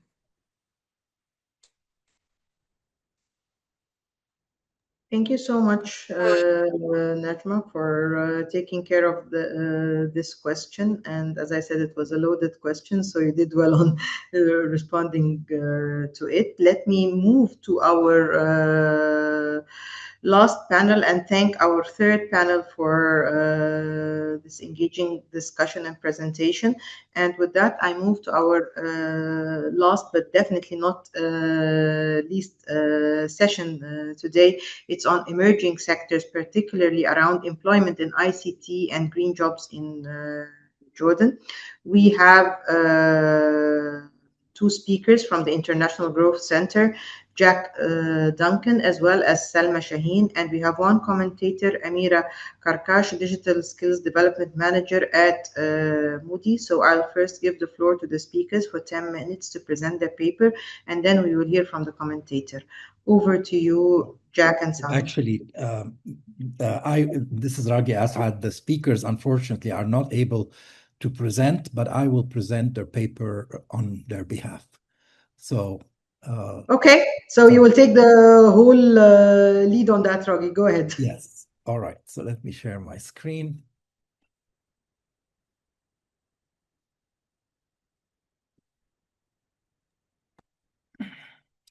Okay. Can you see my full screen? Yes, but it's like you're showing the next slide, so it's a bit compressed. Yeah. All right. I will try to solve that. Okay. How about now? Good. Okay. Amazing. Great. Perfect. Wonderful. So, first I would like to convey the speakers' apologies about being unable to be with us today. And I very much enjoyed reading the paper and will try to do my best in presenting it today. So the context for the analysis is that the Jordan's economic modernization vision of 2023-2033 targets creating 1 million jobs by 2033, and it highlights green and ICT jobs as two key sectors for emerging employment opportunities, as we've mentioned in the previous session. And there is definitely a focus on sustainable growth and digital transformation. However, there is very limited evidence on the quality and characteristics of these emerging job categories. And so this paper tries to understand a bit more of the evolution of these two segments of the labor market, not just with numbers, but also by wages, benefits, and skill requirements. These analysis was made possible by new questions that have been added to the JLMPS 2025, enabling us to identify both the green jobs and the ICT jobs using methodology that I will describe shortly. And therefore, the ability to do kind of comparative analysis over time is limited, but the authors do make an attempt by taking an occupational perspective and look at how these occupations have evolved. So let me move on. So first, we're going to start with the green jobs, and we define green jobs using an ILO methodological framework, which was applied to the JLMPS 2025 wave. These questions, basically the framework asks workers a bunch of questions, about 10 questions, about whether there are any output-based aspects to their job. So are they producing environmental goods and services, or are there process-based aspects to their jobs? Are they using environmentally sustainable practices? And these can be divided into more detailed categories, as we'll see later. So if any job has either the output or process-based aspect, it's considered a green job. Now, the ICT job classification is based on an OECD ILO classification using two approaches. The first approach uses occupational ISCO codes, and so these are called ICT specialists and ICT task intensive roles based on occupational codes. But the other one is one where you look at the tasks of an occupation, and if the occupation involves of a job, and if the job involves 3+ or more ICT tasks, then it's considered an ICT job. So there's both an occupational approach and a task-based approach to complement that. And these two together have been combined as a union to kind of tell us about the ICT jobs in the part of the paper that deals with that.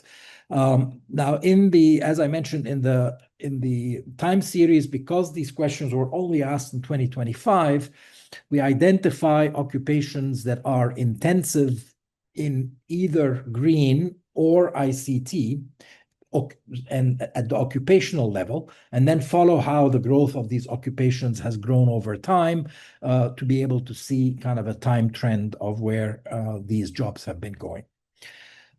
So if we look at the incidence of green jobs in Jordan in 2025, you see that about 9% of all jobs can be considered green, and more so in the private sector than the public sector, which it's about 7% in the public and 9% in the private. But interestingly, women tend to be more concentrated in green jobs, with 13% of their private sector jobs being green and 11% overall. So there is some tendency for women to select into these green jobs. In terms of what determines whether these jobs are green or not, and we see that process rather than output is predominant. And so about 75% of these jobs that are green because of process only characteristics. Some of them have process and output, about 20%. But only 2% are output only in terms of the reason why they've been classified as green. And you can see that those rates are pretty consistent across males and females. Now, in terms of the details of the environmental focus of the job, so we see that the most common is energy efficiency. And that is the one characteristic that is most commonly mentioned among jobs that are green, 69% for private, and you can see 64% overall, followed by environmental protection, awareness, water efficiency. And then somewhat below that, renewable energy, and renewable energy tends to be more in the public sector than in the private sector. That's actually where the utilities are located in Jordan. So in terms of growth, so if we look at, again, classifying occupations into 4 categories: no green, low green, moderate green, and high green, and then looking at the growth in the employment in these occupations that were classified in these groups, we can see that high green occupations were growing at 5.6 per annum between the 2016 and 2025, which is very high growth rates, especially compared to the low green and the no green occupations, which were growing at 1.8% per annum in case of low green and declining in the case of the no green. So we can make the conclusion that occupations that are green or have high green characteristics tend to be growing faster than the overall labor market in Jordan. Now, in terms of characteristics of the job, I'm going to start with wages. And you can see that the wages in green and non-green jobs in Jordan are essentially comparable. That is true overall. They have higher wages than non-green jobs for men, but lower wages than non-green jobs for women. So that aspect overall washes out, and you get this equality overall. So women seem to be concentrated in lower quality green jobs, and we will see It also extends to other benefits. So here we're looking at benefits such as social insurance, whether they have a contract, whether they have health insurance, and whether they have regular employment. And again, the conclusion here is that the benefits in the private sector green jobs are better for men than in non-green jobs, but worse for women. Which means that confirming that women tend to be concentrated in lower quality green jobs, especially in the private sector. Now, let's move on to ICT. The incidence of ICT jobs defined both in this occupational and task orientation that we talked before is higher than in green jobs. It's around 20% of employment is in ICT occupations. And you can see that it's higher in the private sector than it is in the public sector. But most importantly, it's substantially higher for women than it is for men. So ICT jobs offer an entry point for women, which is really valuable considering the lack of employment for women in general in the Jordanian labor market. Now, again, if we look at occupations classified by the intensity of ICT, use of ICT, we find that the high ICT occupations and the moderate ICT occupations are growing faster than those with low and no ICT. In fact, the high ICT are growing at 6% per annum, which is a very high growth rate compared to overall employment in Jordan. And moderate ICT is growing at 3.1, which is also quite a healthy growth rate. So there is at least increasing concentration in these occupations over time in the Jordanian labor market. Looking at wages, the story is very different from green jobs because ICT jobs have substantially higher wages than in non-ICT jobs. In particular, that's the case in the private sector, and in particular, that's the case for women. So while green jobs had lower wages for women, ICT jobs versus non-ICT have much higher wages for women, in fact, equal to the wages for men. So there's no gender gap in ICT jobs, which is, again, a very, very good sign for employment possibilities for women. In terms of benefits, again, ICT jobs are much better in benefits than non-ICT jobs overall, and particularly in the private sector. And benefits for women in the private sector are almost as high as those in the public sector.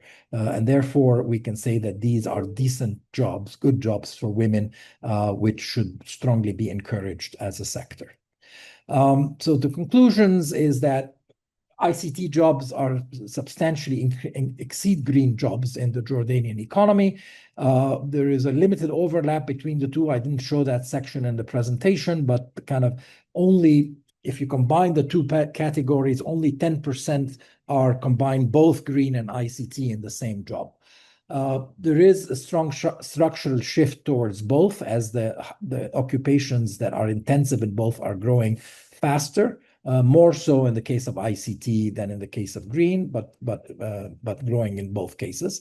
And in terms of job quality, ICT jobs clearly show superior benefits and wages, especially for women. Green jobs, it mirrors a lot the non-green employment in terms of job quality, but women in particular face slightly lower quality jobs in the green space. Policy implications, we have green employment needs quality upgrading. In particular, appear to be concentrated lower skilled, lower wage work, and for women in particular, whereas expanding ICT for women can address both sectoral growth and gender inclusion issues, and it seems like a very prominent avenue, especially if it can be combined with flexible employment arrangements and remote work. And I'll stop here. Thank you, Raghi, for taking care of this presentation and session. And a lot is put in there in terms of new growth sectors, advancing the future of work, if you wish. So with that, I turn it to Amira to provide us with some comments and perspectives from a policy stance on this paper presentation. Over to you, Amira, the floor is yours. Thank you, Amal, and thank you, Raghi, for the insightful presentation. And the paper is actually a valuable contribution at the very right time because it moves beyond job counts and asks what kind of jobs are these and are they actually delivering for Jordan's workforce? In my reflection, I'll be more focused on the ICT intersection with green jobs. And as someone who spent the last several years working at the intersection of interventions design and on-the-ground implementation in Jordan's skills development ecosystem, while reading the paper, I was contemplating what the findings would mean for how we design, fund, and sequence workforce interventions. The paper documents a clear and consistent quality advantage, as Dr. Raji mentioned, for ICT employment, higher wages, better benefits, stronger educational matching. And my instinct would naturally be to read this as a skills gap and instantly mobilize training interventions. But I'd like to contemplate and complicate the reading a bit. ICT jobs in Jordan are better quality, not simply because ICT workers are more skilled. They're better quality because ICT employment sits inside a well-developed demand ecosystem. Employers have internalized the value of digital competence to their operations, to their competitiveness, and to their export revenues. That internalized value triggers hiring, it triggers formalization, and it triggers wage competition. The Avasant gap analysis commissioned by Moody, which was referenced in the paper, showed that Jordan's ICT sector employment grew by 12% in 2021, driven by rising domestic and overseas demand for digital services. And I'd be delighted to share that the updated skills gap analysis we conducted through DigiSkills with Intaj and Better Business, the ICT workforce grew by over 40% up until end of 2025. That demand signal is what produces the wage premium the paper documents. So demand creates job quality, not supply alone. Green employment does not yet have that demand architecture fully developed in Jordan. And I'd like to be precise about why, in my opinion, because it matters enormously for how we respond. Employer demand for green skills is driven by three things that need to move together. First, private sector recognition of the business value of environmental competence. What does it bring to their organizations? We're seeing early signs of this in Jordan's renewable energy sector and among companies exporting to markets with sustainability reporting requirements, but it has not yet reached the scale needed to move the labor market. Second, national policy and regulation. For example, digital transformation in Jordan benefited enormously from deliberate policy commitment, which created a real market for ICT skills, and the same could happen for green economy. Green transition policy is beginning to take that shape. Third, investment incentives to make it economically rational for firms to create and formalize green tech roles, rather than quietly absorbing environmental responsibilities in existing job descriptions. This is precisely what the paper's most striking findings reveals. The 37 workers at the green ICT intersection are not in dedicated green roles. They are in ICT-enabled positions that happen to carry environmental responsibilities or vice versa. So the wage premium belongs to the ICT label, not the green one. So until green competencies are independently recognizable by employers, that premium will stay attached to the digital dimension. It's not a chicken and egg situation where we wait for demand to materialize before we build supply, or we build supply and hope demand follows. Both have to move together in parallel to be informed by demand, where demand is heading, and not just where we stand today. Now, I can reflect from our experience, the YTJ project. This is exactly the logic we have embedded. On the demand side, Jordan Source works to attract foreign ICT investment and cultivate employer linkages, directly shaping the market conditions in which digital skills have value. And GrowJo complements this by providing employment subsidies and business expansion support, giving companies concrete incentives to hire and retain Jordanian talent. Together, these programs activate the demand side of the equation. On the supply side, the response was tiered across time horizons, and this steering is what allows us to respond to both current and anticipated demand simultaneously. For the long term, we developed a national digital skills curriculum for all schools in Jordan, grades 1 through 12, with ICT teacher capacity building. And critically, we have already integrated environmental awareness and sustainability themes into that curriculum. So students graduating from public schools in Jordan are being prepared for a world where digital and green competencies are inseparable, because we anticipate that this is where the labor market is heading. For the medium term, we have our interventions with the universities through work-integrated learning frameworks. And for the short term, we have DigiSkills bootcamps and on-the-job training programs. We're placing job seekers and professionals into market-aligned roles in cybersecurity, cloud, AI, data analytics, and these are the precise skills that were mentioned in the paper that would power the green ICT intersection as described. On the gender dimension, the paper shows that women who enter the labor force participate in ICT at higher rates than men, yet the paradox Avasant analysis identified still persists until end of 2025. Graduates from universities are 50% females. However, their workforce participation is still at 33%. Now, if we compare this to DigiSkills programs graduates, female employment outcomes have exceeded 50%. I address this not as a performance metric, but as evidence that the conversion gap is a design challenge. And for green employment, the stakes are even higher.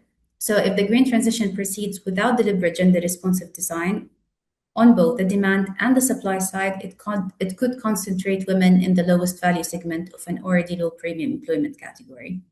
I tried to be as brief as possible. Over to you, Amal.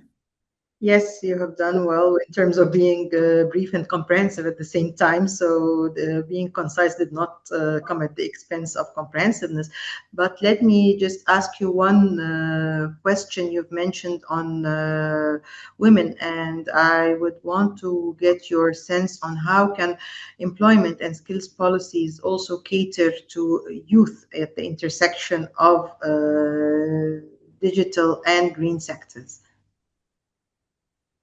So as I mentioned in my reflection, this calls for an intervention tackling both the demand and the supply side. On the demand side, green tech skills will not attract wage premium or serious demand at scale until employers are pulled by policy, by market incentives, and by investment to create and formalize green tech roles.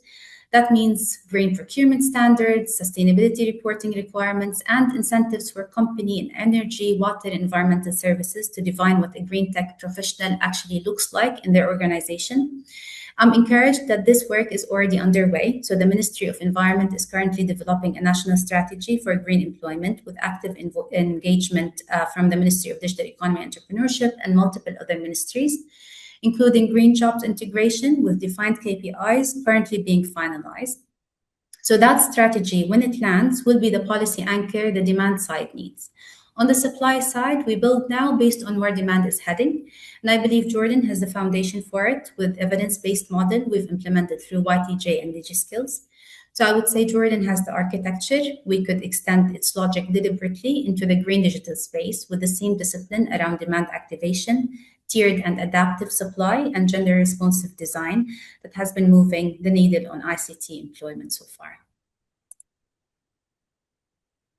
Thank you. And with that, we wrap our last session for the day. And before I open for questions and answers, let me try to sort of wrap up the conversations that we have had. We had more than 10 people speaking plus commentators, and now I need to do a quick wrap up in a couple of minutes, and I don't think I'll be doing justice to everybody, so I'll do my best to capture it all. But let us start by saying that the Jordanian labor market actually is 3 labor markets in one. We have the Jordanians, we have the migrants, and we have the refugees. And within those, we have different demographics. We have women, youth, people with disabilities, people who are living in the capital, and people who are living at the governorates.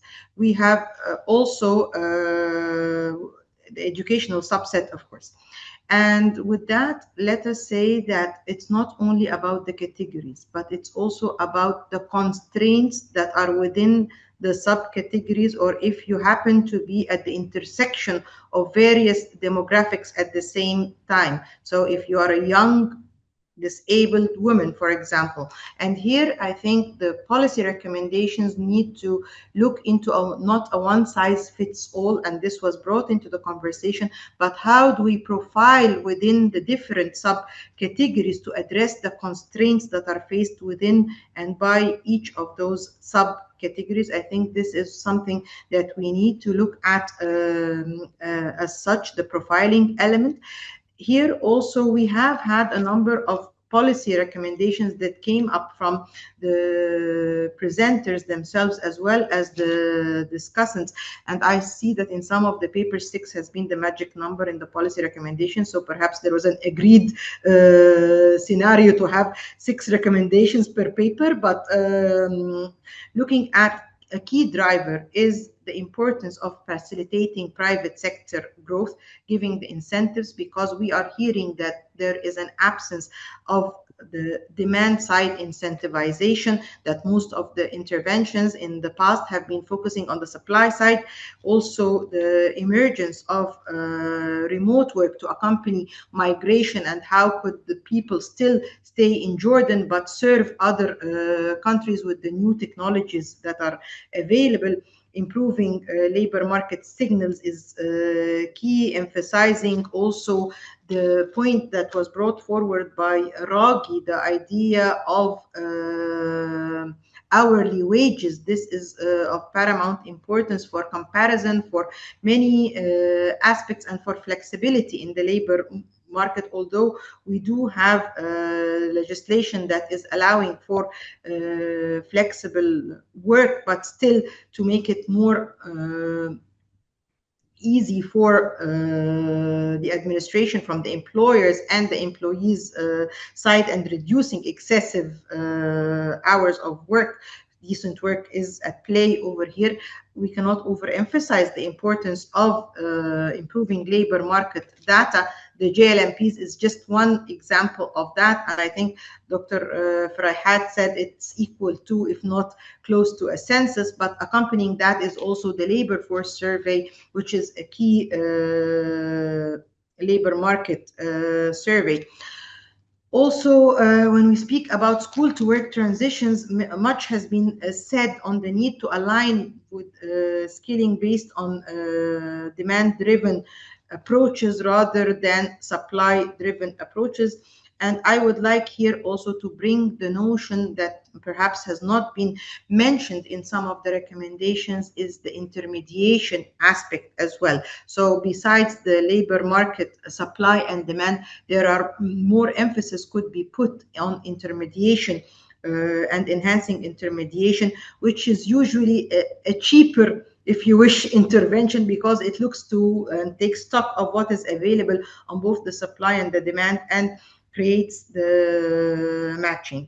Quality vocational education is key, but also work-based learning and on-the-job training to ensure that the skills acquired are acquired based on the requirements of the employers, on the premises of the employers, and perhaps this will shorten or bridge the time of waithood between the completion of education and moving into employment. These are also opportunities for young people to transition quicker and faster into the labor market. When we look at entrepreneurship, financial inclusion, of course, comes at play, and how do we make sure that the collateral is available for women, and that they move to fill the missing middle rather than being stuck in the informal microeconomy, but fill the space for the missing middle.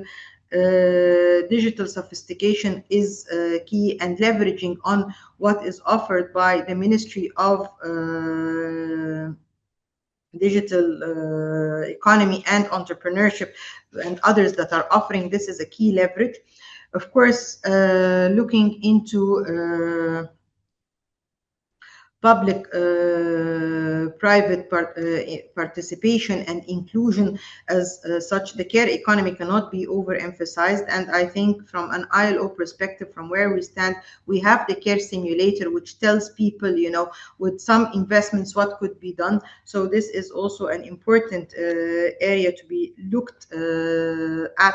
Last, when we look at the growth sectors, clearly, the ICT is a major growth sector in Jordan, as has been demonstrated by the outcomes of the last session and on green. But we also need to make sure that the green jobs that are being created are decent jobs. This is the essence of the definition. And how could we make sure that they are catering also to ensure women economic empowerment as such. So with this, I think I tried to wrap up a lot of information in very short time, and I would open the floor for any further questions that might be addressed to the panelists or to the commentators. I see some questions in the Q&A. Yes. So there is from Gheda Salim. She's asking about what about persons with disabilities in the Jordanian labor market? Any data about this segment of the population? How this category acts? I think the question has been removed somehow. Yeah, how this category. Oh, sorry, I was replying to it.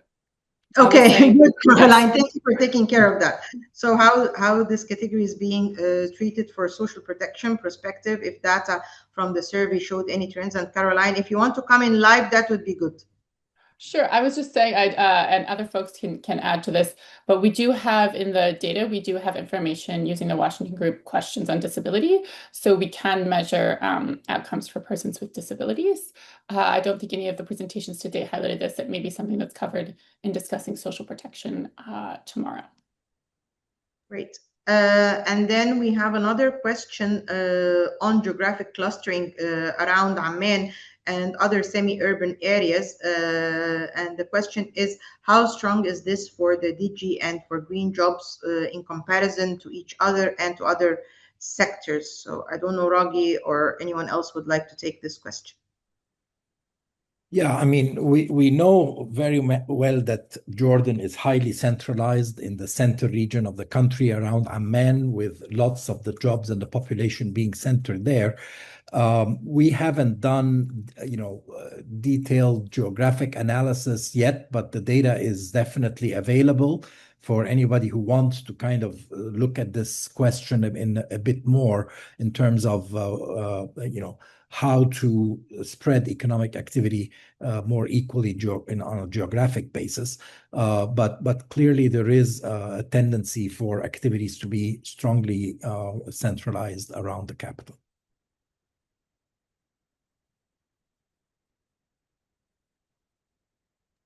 I think there is one question that asks about a particular project. I don't think that the JLMPs go into particular projects, but yes.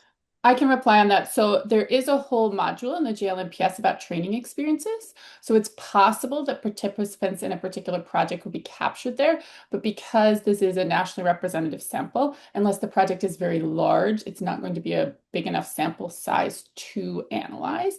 But in general, if you're interested in some of the impacts of, for example, TVET programs or internships and trainings, there is this whole module in the JLMPS on training experiences. Thanks, exactly. So it's not an exhaustive list of all the projects, so some projects might not be represented. So if there are no other questions, I think we are good to wrap up this day, which has been very, very dense and intense. As they say, a lot has been covered by all our panelists and speakers, and I would like to thank them very much for their insightful presentations, as well as the engaging discussion that came from the commentators and other participants that have provided comments. So with this, the session highlighted also the challenges, particularly in terms of labor participation and youth transitions, as well as promising areas such as entrepreneurship and emerging sectors, namely the ICT and the green So we have a strong foundation in terms of evidence for shaping more inclusive and forward-looking labor market policies in Jordan. And as Dr. Frey had said at the opening, there is a lot of room to torture the data by providing more analysis. And I would like to thank the ERF for organizing this and putting this together in addition to the speakers, discussants, and participants. I would like to remind you also that we have an important conversation tomorrow at the same time for day 2, so please tune in. And I wish to thank you and wish you a very good evening if you're on the same time zone, and have a good rest of the day wherever you are. Thank you.